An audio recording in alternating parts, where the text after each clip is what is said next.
સુરતમાં ચૂંટણીના અનામત મુદ્દે હવે વિરોધના સૂર ઉઠી રહ્યા છે। પાટીદાર અને ભાજપના નેતા અલ્પેશ કથિરિયાએ આ મહત્વપૂર્ણ નિવેદન આપ્યું છે કે શિક્ષણમાં અનામત લીધું તેમ ચૂંટણીમાં અનામત લેવું પડશે।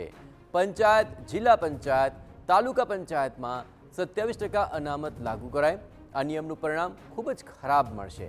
ગામમાં તમે 100% હશો તો પણ અન્ય સભ્યોને લડાવવા જ પડશે। દરેક ગામમાં સમાજે એક થવાની જરૂર છે। શિક્ષણમાં અનામત મુદ્દે લડ્યા, હવે ચૂંટણીમાં અનામત મુદ્દે લડવું પડશે।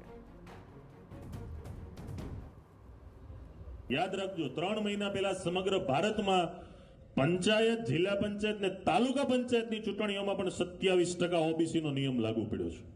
યાદ રાખજો, આની પરિસ્થિતિનું કેટલું તમને ખરાબ પરિણામ મળવાનું છે।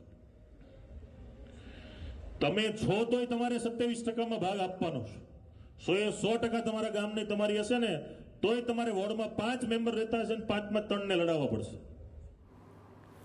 અલ્પેશ કથિરિયાએ જણાવ્યું હતું કે ચૂંટણીમાં અનામત મુદ્દે સરકારમાં રજૂઆત કરી છે અને હાઈકોર્ટમાં પિટિશન પણ દાખલ કરી છે।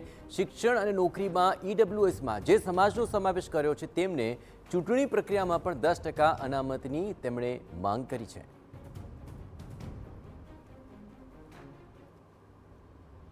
સાથોસાથ જે રીતે શિક્ષણ અને નોકરીની અંદર ઈડબ્લ્યુએસમાં જે સમાજનો સમાવેશ કર્યો છે એવા સમાજોને ચૂંટણીની પ્રક્રિયામાં પણ 10% અનામત દાખલ કરી અને એ લોકોને પણ સમન્યાયના સિદ્ધાંત હેઠળ તક મળે, બંધારણીય રીતે સદોય સમાનતાની તકો પ્રાપ્ત થાય એ માટેનો અમારો પ્રયાસ છે। અમે રજૂઆતો પણ ઘણા સમયથી કરીએ છીએ।